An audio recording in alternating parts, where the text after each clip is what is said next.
Audio क्रमांक 25। पुस्तक का नाम समाज की अभिनव रचना। लेखक पंडित श्रीराम शर्मा आचार्य। नर का रोम रोम नारी की अनुकंपा का नन्हा सा खिलौना मात्र है। पिता के एक बूंद पानी मात्र को लेकर माता ने बच्चे को अनंत दिया है। उसने अपने खून में से खून, मांस में से मांस, प्राण में से प्राण का दान 9 महीने तक अजस्र रूप से जारी रखा। तब उसका शरीर इस योग्य बन पाया कि धरती पर पैर रखकर यहाँ की परिस्थितियों को सहन कर सके। इसके बाद भी उसका वह दान समाप्त नहीं होता। अपनी छाती के खारी और लाल खून को बच्चे की प्रवृत्ति के अनुकूल न पाकर वह उसे सफ़ेद रंग में, मीठे स्वाद में बदलती है और दूध के रूप में पिलाती है। इतना ही नहीं, उसने अपने आप को उसकी आत्मीयता के रंग में इतना रंग दिया कि यही पता नहीं चलता कि बच्चा और वह एक हैं या दो। बच्चा जब कपड़ों पर टट्टी कर देता है, पेशाब फिर देता है, तब उसे उतना भी क्रोध नहीं आता जितना स्वयं बीमार हो जाने पर, अपना मलमूत्र कपड़ों में निकल जाने पर आता। बच्चा बीमार हो जाता है तो वैसी ही बेचैनी अनुभव करती है जैसे किसी को स्वयं अपने बीमार होने पर हो सकती है। इस सृष्टि में माता की उदारता, आत्मीयता और अनुकंपा अद्वितीय कही जाती है।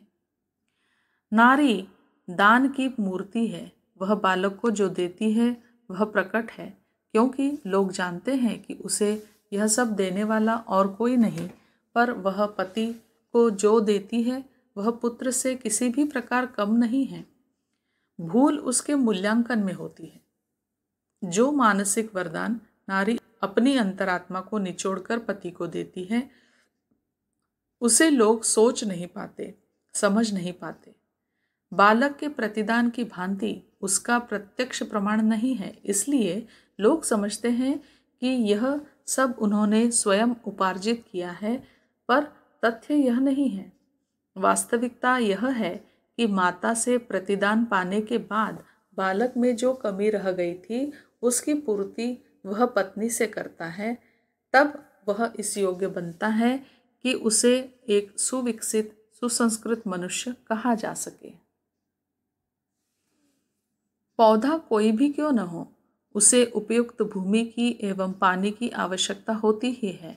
उसके बिना उसका विकास संभव नहीं। इसी प्रकार व्यक्ति के मानस संस्थान का उचित विकास होने के लिए माता तथा नारी का अभिष्ट सहयोग अपेक्षित है। इन पंक्तियों में अभिष्ट सहयोग से मतलब माता के लाड़ चाव, पालन पोषण से और पत्नी के वासना तृप्त करने से नहीं है। यह तो आमतौर से सर्वत्र ही होता रहता है।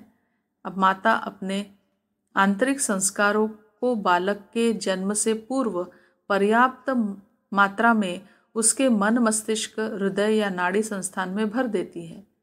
बच्चे की प्रकृति का आधे से अधिक भाग उसके जन्म से पूर्व बन चुका होता है। शेष आधा ही सत्संग, स्वाध्याय, वातावरण, अनुकरण आदि के आधार पर बनता है। यदि माता ने बालक का निर्माण केवल शरीर तक ही सीमित नहीं रखा है, उसे अपने उच्च संस्कार भी प्रदान किए हैं, तो यह माना जाएगा कि निर्माण में उसने अभिष्ट सहायता दी है।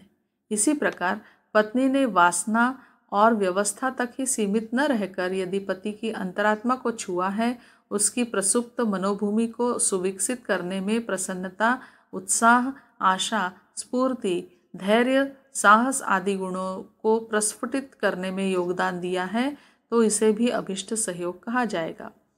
जिस व्यक्ति को सहृदय और सुसंस्कृत माता एवं पत्नी प्राप्त हुई है, उसे सब प्रकार सौभाग्यशाली ही कहा जा सकता है, और इन दोनों के द्वारा उसका अंतःस्थल इतना विकसित हो गया होता है कि वह जीवन की किसी भी दिशा में आशाजनक प्रगति कर सकता है और बड़ी से बड़ी कठिनाई के साथ हंसते हंसते टक्कर ले सकता है।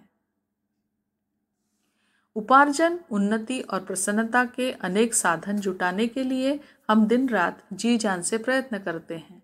फलस्वरूप बहुत कुछ उपकरण जुटा भी लेते हैं, परंतु उनका प्रभाव केवल बाहरी जीवन तथा इंद्रियों की प्रसन्नता तक ही सीमित रहता है। अंतःस्थल को छूने और विकसित करने वाली वस्तु उनमें से कोई नहीं होती। मनुष्य की महानता उसकी साधन सामग्री पर नहीं वरन उसके आंतरिक गुणों पर निर्भर करती है। अनेक निम्न व्यक्तित्व के आंतरिक दुर्बलता और हीनता की भावना से ग्रसित व्यक्ति कोई कहने लायक उन्नति नहीं कर सकते। भाग्य से अनायास ही कोई लाभदायक अवसर प्राप्त हो जाए तो वह स्थिति देर तक कायम नहीं रह सकती।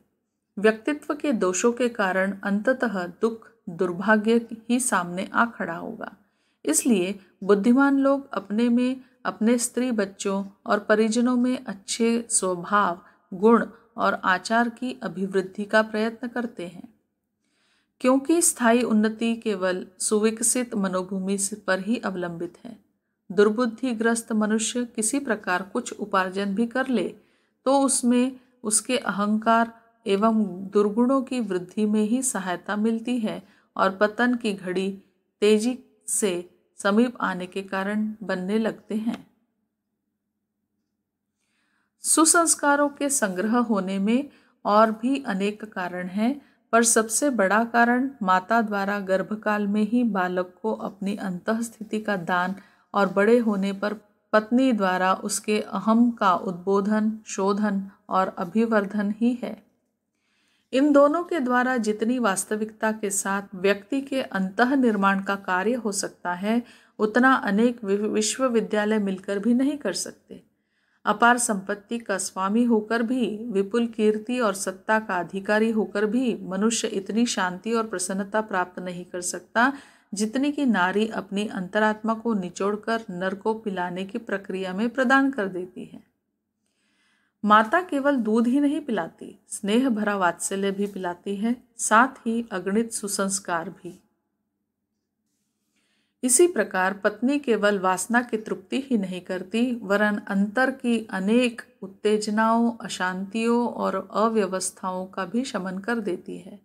वह माता की तरह भले ही दूध न पिलाती हो, पर अदृश्य रूप से जो कुछ पिलाती है वह अंतः तृप्ति के लिए अत्यधिक महत्वपूर्ण होता है। हमारे समाज की नारी आज जिस हीन दशा में पड़ी है उसमें तो पाक विज्ञान, शिशुपालन, गृह व्यवस्था, परस्पर शिष्टाचार संबंध, आरोग्य ज्ञान, हिसाब किताब, सामान्य ज्ञान जैसी गृहस्थोपयोगी मामूली बातों की भी आशा नहीं की जा सकती। उसके यह साधारण कार्य भी भूंडे, त्रुटिपूर्ण और अस्तव्यस्त पड़े रहते हैं। फिर उन सुसंस्कारों की आशा कैसे की जाए जिन्हें वे अपने तक ही सीमित न रखकर अपने पति और पुत्रों को प्रदान कर सकती है। नारी को अविकसित और पददलित रखकर मनुष्य ने पिछली शताब्दियों में पाश्विक अहंकार की पूर्ति की है। मैं समर्थ हूँ, मेरे पुरुषार्थ पर ही नारी जीवित रहे, इस अहम भाव से प्रेरित होकर उसने नारी को कोने में बिठा दिया, पर्दे में रखा, घरों की चारदीवारी में कैद किया और घर में या घर से बाहर निकलकर कुछ भी न करने की व्यवस्था बना दी। उसका अहंकार फूला न समाया। मैं कितना समर्थ हूँ कि एक नारी की स्वाभाविक क्षमता की पूर्ति भी अपने ही द्वारा कर सकता हूँ। इससे उसने अपना बड़प्पन माना और गर्व भी अनुभव किया।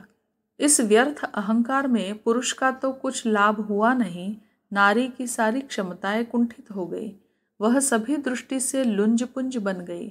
ऐसी दीनहीन स्थिति में पड़ी हुई गृहिणी जिसने अपने मानसिक संस्थान को शिक्षा और अनुभव से रहित परिस्थितियों में पड़े रहकर सब प्रकार दुर्बल बना लिया है, पुरुष के लिए, अपने परिवार के लिए, स्वयं के लिए उपयोगी भी क्या हो सकती है।